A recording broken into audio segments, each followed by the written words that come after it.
ఇసుక విజయవాడలో జనజీవనం పూర్తిగా అస్తవ్యస్తమైంది. దీనికి సంబంధించి మరిన్ని డీటెయిల్స్ మా కరెస్పాండెంట్ భార్గవ్ అందిస్తారు. భార్గవ్, కొన్ని ప్రాంతాల్లో కూడా ఇంకా సహాయక చర్యలు చేయలేని పరిస్థితి ఉంది. చాలా చోట్ల కూడా ప్రజలు చిక్కుకుపోయిన పరిస్థితి ఉంది. సో దానికి సంబంధించిన డీటెయిల్స్ ఏంటి? మరి కాసేపట్లో సూర్యాస్తమం కూడా కాబోతుంది కాబట్టి వారికి ఆహారంకి సంబంధించిన డీటెయిల్స్ ఏంటి? వారి క్షేమ సమాచారాలు ఏంటి?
నీట ముప్పు గురి చేసింది. 5 నుంచి 6 అడుగుల మేర నీరు నిలిచిపోయింది ఆ ప్రాంతంలో.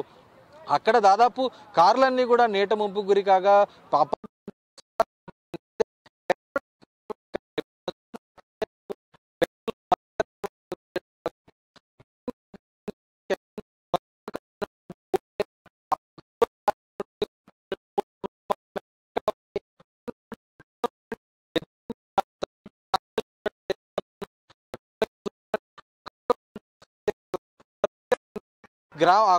కాలనీలో ఉన్నటువంటి ప్రకాష్ నగర్లో ఉన్నటువంటి కాలనీలో, అలాగే కండ్రికలో ఉన్నటువంటి ఒక కళ్యాణ మండపంలో కూడా ప్రస్తుతం వారికి తలదాచుకునేందుకు ఆశ్రయం కల్పించారు. కానీ అక్కడ ఉన్న వారికి వాటర్ సదుపాయం అందుతుంది, వాటర్ ప్యాకెట్లు అందుతున్నాయి. కానీ కాలనీలో ఇళ్లల్లో ఉండిపోయిన వారికి మాత్రం తాగునీరు కూడా లేదు. నిన్న సాయంత్రం నుంచి ఇప్పటి వరకు దాదాపు 48 గంటలు వరద ప్రారంభం కాగా నిన్న సాయంత్రం నుంచి పూర్తిగా జలదిగ్బంధంలోకి చిక్కుకుపోయారు. 24 గంటలైంది, చుక్క నీరు కూడా అందలేదంటూ వారు ఆవేదన వ్యక్తం చేస్తున్నారు. లోపల కాలనీలో ఉన్నటువంటి మహిళలు, చిన్నారుల పరిస్థితి మరింత దయనీయంగా ఉందని కూడా చెప్పుకోవచ్చు.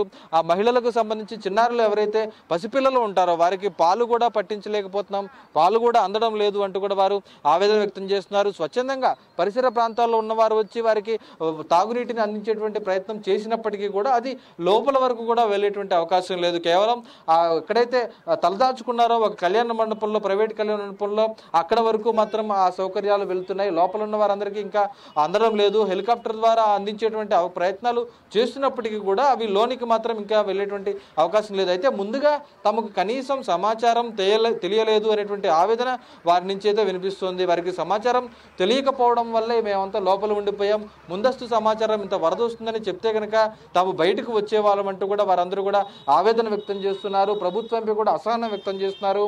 ప్రస్తుతం అధికార యంత్రాంగం లోకల్గా ఉన్నటువంటి ఆ సచివాలయ సిబ్బంది, లేదంటే పంచాయతీ సిబ్బంది వారు మాత్రమే ప్రస్తుతం వచ్చినప్పటికీ కూడా పైనుంచి ఎవరు కూడా తమ వద్దకు రాలేదంటూ కూడా ఈ కాలనీ వాసులు ఆవేదన వ్యక్తం చేస్తున్నారు. సింగనగర్ ప్రాంతంలో అటు ప్రజాప్రతినిధులు, మంత్రులు తిరిగినప్పటికీ కూడా వారు అక్కడ పునరావాస కేంద్రం ఏర్పాటు చేసిన ప్రాంతం వరకు మాత్రమే వారు వెళ్లేందుకు వెసులుబాటు కల్పించింది. అలాగే రహదారి సమీపంలో ఉన్నటువంటి ప్రాంతాలకు మాత్రమే వెళ్లేందుకు వెసులుబాటు కల్పించింది. లోపల ఇంకా వేలాది మంది ఉండిపోయారు. మరి కాసేపట్లో సూర్యాస్తమయం కాబోతుంది. ఇప్పటికే లోపల కాలనీలన్నీ కూడా విద్యుత్ సదుపాయం లేక నిన్న సాయంత్రం నుంచి చీకటిగా ఉన్నాయి, ఇళ్లలో ఎక్కడ కూడా పవర్ జనరేషన్ అవ్వడం లేదు. అలాగే కొంతమంది ఇన్వర్టర్లో బ్యాకప్ ఉన్నప్పుడు కూడా ఆ బ్యాకప్ కూడా అయిపోవడంతో సెల్ ఫోన్లన్నీ కూడా స్విచ్ ఆఫ్ అయిపోయాయి. ప్రస్తుతం బయట ప్రాంతాల నుంచి అందరూ కూడా మరోపక్క చూస్తే ఆల్రెడీ కూడా అక్కడ ఏదైతే సీఎం కూడా కొన్ని ప్రాంతాల్లో పర్యటించడం జరిగింది, మరోసారి విజయవాడలో కూడా ఆయన పర్యటించడం జరిగింది. మరోపక్క అటు అధికారుల తీరుపైన కూడా ఆయన అసహనం వ్యక్తం చేశారు. అనుకుంటే కూడా అటు పడవల సహాయంతో ప్రజల్ని ఇంకా కాపాడొచ్చు, ఎందుకు పడవలు అక్కడ ఇంకా అందుబాటులో లేదు? మరోపక్క మీరు చెప్తున్నట్లు అక్కడ ప్రజలకు ముందుగానే సమాచారం కూడా లేదు ఇంత భారీ వరదలు వస్తాయని. దీనికి సంబంధించిన డీటెయిల్స్ అంటే అధికారులు స్పందించారా దీనిపైన? ఖచ్చితంగా బాధితులందరూ కూడా ఇప్పటి వరకు అదే ఆవేదన వ్యక్తం చేస్తారు. పడవలు ఎందుకు సౌకర్యం ఏర్పాటు చేయలేదంటూ కూడా వారు ఆవేదన వ్యక్తం చేస్తే ట్రాక్టర్లలో సమీపంలో ఉన్నటువంటి రైతులు వచ్చి వారిని కాపాడేటువంటి ప్రయత్నం చేయడం తప్ప పడవలు మాత్రం తమ గ్రామంలోకి రాలేదంటూ కూడా వారు ఖచ్చితంగా కూడా ఆరోపిస్తున్నారు. ప్రభుత్వ తీరుపై మండిపడుతున్నారు. అదే విషయంపై సీఎం చంద్రబాబు కూడా ఈరోజు ఆగ్రహం వ్యక్తం చేశారు. అధికారులు ఎందుకు వేగవంతంగా పనులు చేయలేకపోతున్నారు, డిజాస్టర్ మేనేజ్మెంట్ సంబంధించినటువంటి విపత్తు నిర్వహణ సంబంధించి ముందస్తుగా అన్ని అందుబాటులో ఉంచుకోవాల్సినటువంటి పరిస్థితి ఉంది. ఎందుకంటే ఇది వర్షాకాలంలో వరదలు ముందు నుంచి కూడా వస్తున్నాయి. గడిచిన 20 రోజుల క్రితమే పెద్ద ఎత్తున కూడా కృష్ణాకి కానీ గోదావరికి కానీ వరదలు వచ్చాయి, భారీ వర్షాలు వచ్చాయి. ఆ తరుణంలోనే ఇప్పటికే రాష్ట్రంలో ఒక విపత్తుని కొత్త ప్రభుత్వం ఎన్డీఏ ప్రభుత్వం చూసింది కాబట్టి ఇప్పటికే సిద్ధం చేసుకొని ఉండాలి. కానీ అవేమీ కూడా సిద్ధం చేసుకోకుండా ఈరోజు విజయవాడ వంటి మహానగరాన్ని ముంపు గురైతే అక్కడ సహాయక చర్యలు చేయడంలో అలసత్వం రావడం పట్ల కూడా ప్రజలు సైతం ప్రజాప్రతినిధులు సైతం ఎదుర్కొంటున్నటువంటి పరిస్థితి కూడా మనం చూస్తున్నాం. హెలికాప్టర్ల ద్వారా అయితే ప్రస్తుతం పంపిస్తున్నారు, కానీ అవి ఎంతవరకు చేరవేస్తాయి?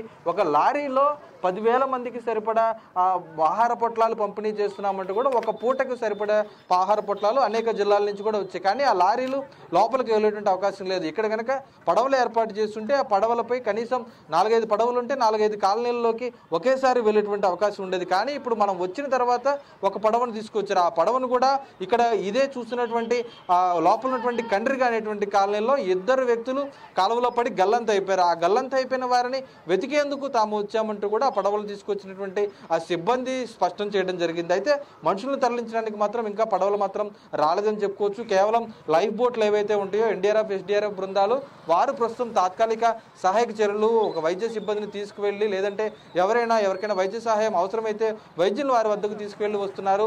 తాగునీరు ఏమన్నా ఉంటే కనుక అరకొర వాటర్ ప్యాకెట్లు కూడా పంపిణీ చేస్తున్నారు. పక్కనటువంటి గ్రామాల వారు మాత్రం వారు పూర్తిగా గ్రామ సహాయక చర్యల్లో ఉన్నారు. ఎందుకంటే వారందరినీ ట్రాక్టర్పై రైతులు తీసుకువచ్చి తమ గ్రామంలో తలదాచుకునేందుకు అవకాశం ఇచ్చినటువంటి పరిస్థితి ప్రస్తుతం మనం చూస్తున్నటువంటి ఈ కాలనీ వద్ద ఉంది. లేదంటే ప్రాంతాల వారందరూ మరోపక్క కూడా ఆల్రెడీ మీరు అన్నట్లుగా పడవలు అందుబాటులో లేవు. కనీసం అటు ఏదైతే బుడమేరులో కూడా చాలా మంది 1000 మంది జనాలు చిక్కుకున్న పరిస్థితి. కనీసం వాళ్ళకు లైఫ్ జాకెట్స్ అన్న అందుబాటులో ఉంచారా? ప్రస్తుతానికి కేవలం ఎస్డీఆర్ఎఫ్ ఎన్డీఆర్ఎఫ్ బృందాలు మాత్రమే వచ్చే వారికి మాత్రమే లైఫ్ జాకెట్లు ఉన్న పరిస్థితి కూడా ఉంది. ఇంకా ప్రజలకు సంబంధించి తరలించేందుకు పడవల ద్వారా ఎటువంటి ఏర్పాట్లు కూడా చేయలేదని స్పష్టమవుతుంది. ఎందుకంటే ఇక్కడికి వచ్చినటువంటి మహిళలు ఆవేదన వ్యక్తం చేశారు. తాము ఎవరో ఒక ట్రాక్టర్ని తీసుకొస్తే ఆ ట్రాక్టర్లో వచ్చాం, తమ అన్న వదిన 2 ఏళ్ల బాలుడు ఆ గ్రామంలోనే ఉండిపోయారు, వారిని తీసుకొచ్చేందుకు ఎవరు కూడా రాలేదు. మళ్ళీ వారి కోసం మేము వెళ్దామంటే కనీసం మార్గం లేదు. పేకల్లోతు నీరు ఉంది, మధ్యాహ్నం నడుములోతు నీరు ఉంటే ఇప్పుడు పేకల్లోతు నీరు వరకు కూడా ప్రధాన రహదారిపై వచ్చింది.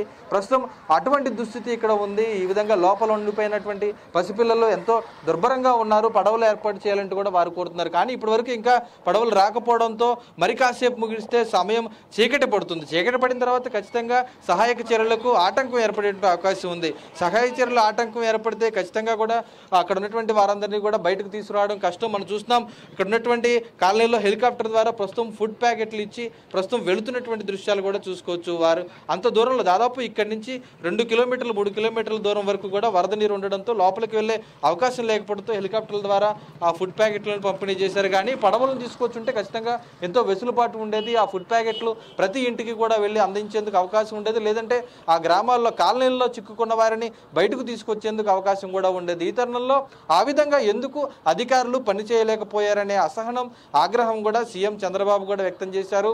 ఆ విధంగా ముందే విపత్తుల నిర్వహణ సంస్థ సిద్ధంగా ఉంటే కనుక ఈరోజు ఇంత ఇబ్బందులు పడి ఉండేవి కావు. ఎందుకంటే విపత్తు అనేది అకస్మాత్తుగా వస్తుంది. కానీ ఆ విపత్తును ఎదుర్కోవడంలో ప్రభుత్వం యంత్రాంగం చూపించాల్సిన శ్రద్ధ ఖచ్చితంగా కూడా ముందు నుంచి జాగ్రత్త వహించాల్సినటువంటి అవసరం కూడా ఉంది. ఇది ప్రకృతి విపత్తు, మానవ తప్పిదాల వల్ల చేసినటువంటి ఆరోపణలు కూడా పెద్ద ఎత్తున కూడా వస్తున్నాయి. ఎందుకంటే ఇక్కడ ఉన్నటువంటి కాలనీల్లో మునిగిపోవడానికి ప్రధాన భార్గవ్, ఆల్రెడీ కూడా మరోపక్క మనకు తెలుస్తుంది, ఆల్రెడీ ఇంత భారీ వరదల వల్ల ఎంత ప్రాణ అదే విధంగా ఆస్తి నష్టం సంభవించిందో కూడా మనకు కనిపిస్తుంది. అయితే ఈ విషయం పైన అటు ప్రభుత్వాలు ఏమంటున్నాయి? కనీసం దీనికి సంబంధించి వాతావరణ శాఖ హెచ్చరికలు ఏమైనా ఉన్నాయా? ముందుగానే ఇలాంటి భారీ వరదలు వస్తాయని మన హెచ్చరికలు జారీ చేశారా? లేదంటే ప్రభుత్వం ఏమంటుంది? విపత్తు నిర్వహణ సంస్థ ఏమంటుంది దీనిపైన? ఖచ్చితంగా విపత్తు నిర్వహణ సంస్థ వర్షాలు వస్తాయి, భారీ వర్షాలు వస్తాయని మాత్రమే ముందు నుంచి హెచ్చరికలు జారీ చేస్తుంది. బంగాళాఖాతంలో అల్పపీడనం ఏర్పడినప్పటి నుంచి కూడా ఆ తర్వాత అది వాయుగుండంగా మారడం, కళింగపట్నం వద్ద తీరం దాటడం, ఆ తర్వాత భారీ వర్షాలు వస్తాయని చెబుతూ వచ్చింది. కానీ ఆ భారీ వర్షాల వల్ల వాగులు సాధారణంగా పొంగుతూనే ఉంటాయి. కానీ ఆ పొంగుతున్నటువంటి వాగులు వాటి ప్రవాహం వెళ్లే మార్గంలో ఆక్రమణలు నిర్మించడం, ఆ అపార్ట్మెంట్లు కానీ వెంచర్లు కానీ వేయడం, అక్రమ కట్టడాలు నిర్మించడం వల్ల ఆ వాగులు కానీ ఏర్లు కానీ సహజ ప్రవాహానికి అడ్డంగా నిర్మాణాలు ఉండడం వల్ల ఈరోజు ఊరిపై విరుచుకుపడింది వరద. ఆ తరుణంలో ఇటువంటివి ముందుగానే ప్రభుత్వం మేల్కొనాల్సినటువంటి అవసరం ఖచ్చితంగా ఉంది. అటువంటి వాటి చోట అనేక చోట్ల తూడు తొలగించకపోవడం, ప్రధానంగా గుర్రపడెక్క తూడు అనేది కూడా పేరుకుపోయిన సందర్భాల్లో ఆ తూడు తొలగించకపోవడం వల్ల కూడా కాలువల్లో ఉన్నటువంటి నీరంతా కూడా సక్రమంగా పారుదల లేక పైన ఉన్నటువంటి ప్రాంతాలకు రోడ్లపైకి వచ్చి ఆ రోడ్లపై నుంచి లోతట్టు కాలనీలోకి వచ్చింది. ఆ తర్వాత పైనుంచి ఎగువ నుంచి వస్తున్నటువంటి వరద నీరు బుడమేరు దాదాపు 16,000 క్యూసెక్లకు పైగా వచ్చింది. 16,000 క్యూసెక్లు వచ్చినప్పుడు ఆ నీరు దిగువకు కొల్లేరులోకి వెళ్ళేటువంటి అవకాశం ఎక్కడ కూడా లేదు. దిగువ ఉన్నటువంటి ప్రాంతాల మీదుగా దిగువకు వెళ్ళాలంటే ఆ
వారిని రక్షిస్తారా? లేదంటే ఈ రోజు సాయంత్రం వారి పరిస్థితి ఏంటి?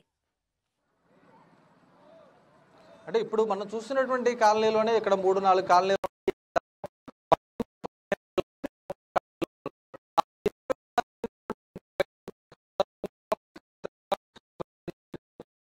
వారిలో కేవలం స్థానికులు మాత్రమే ట్రాక్టర్లపై తీసుకురావడంతో ఇక్కడి నుంచి 3,000 మంది 4,000 మంది వరకు కూడా బయటకు వచ్చారు. ఇంకా దాదాపు 7-8,000 మంది కాలనీల్లోనే ఉండిపోయారు. వారందరినీ కూడా తమ ఇళ్లపైనే తలదాచుకున్నారు, లేదంటే సమీపంలో ఉన్నటువంటి ఎత్తైన ప్రాంతానికి వెళ్ళి వాళ్ళు తలదాచుకున్నారు. వారందరినీ బయటకు తీసుకురావాలంటే ఇప్పటికే సమయం 5 అయింది. ఇక్కడ ఇంకా అప్పటికే చీకటి పడుతున్నటువంటి పరిస్థితి కూడా ఉంది. మరి కాసేపట్లోనే సూర్యాస్తమయం అయిన తర్వాత వారందరూ పూర్తిగా గాఢాంధకారంలో చిక్కుకుపోతారు. వారికి కనీసం బయటకు తీసుకొచ్చేందుకు అవకాశం ఉండదు. అలాగే వారికి ఆహార సదుపాయం కల్పించాలన్నా కూడా కనీసం లైట్లు కూడా లేవు. కాబట్టి అటువంటి సహాయక చర్యలకు కూడా ఆటంకం ఏర్పడుతుంది. ఆటంకం ఏర్పడితే ఖచ్చితంగా వారందరూ కూడా లోపలే ఉండిపోయి రాత్రి అంతా కూడా బిక్కుబిక్కుమంటూ గడపాల్సినటువంటి పరిస్థితి కూడా ఉంది. వర్షపు నీరు ఇళ్లలోకి చేరినప్పుడు విషసర్పాలు, పాములు వంటివి కూడా ఇళ్లలోకి వస్తూ ఉంటాయి. అప్పుడు కూడా అనేక పాము కాట్లు, నిన్న విషసర్పాలు కాటేసి ఇదే ప్రాంతంలో 2 మృతి చెందారని కూడా స్థానికులు చెప్పారు. మరొక 2 ఆ కాలువలో పడిపోయి గల్లంత అయిపోయారు. కానీ ఆ గల్లంత అయినటువంటి వారి ఆచూకీ ఇప్పటి వరకు తెలియలేదు. వెంటనే పడవ ఉంటే పడవపై వెళ్ళి వారి ఆచూకీ తెలుసుకునేటువంటి అవకాశం ఉండేది. కానీ నిన్న పడిపోతే ఈ రోజు ఈ ప్రాంతానికి పడవ వచ్చింది. ఈ రోజు అతన్ని గాలించేందుకు వెళ్తున్నామంటూ స్వయంగా సిబ్బంది మనకు స్పష్టం చేయడం జరిగింది. ఈ విధంగా అటు విషసర్పాలు కాటేసినటువంటి వ్యక్తి మృతదేహాన్ని తీసుకువెళ్లేందుకు కూడా పడవ సౌకర్యం లేకపోవడంతో అతని అందరూ కూడా ఒక చాపలో చుట్టి మోసుకుంటూ కూడా బయట వరకు పేకల్లోతు నీటిలో ఆ మృతదేహాన్ని తీసుకొచ్చి ఖననం చేసుకున్నటువంటి దుస్థితి ప్రస్తుతం ఈ కాలనీలో ఉంది. కండ్రిక, ప్రకాష్ నగర్, అజిత్ సింగ్ నగర్ వంటి ఉడా కాలనీ వంటి కాలనీలు ఇవన్నీ కూడా ప్రస్తుతం హెలికాప్టర్ అక్కడ ఉన్నటువంటి ఎత్తైన వాటర్ ట్యాంక్ వద్దకు కూడా చేరింది.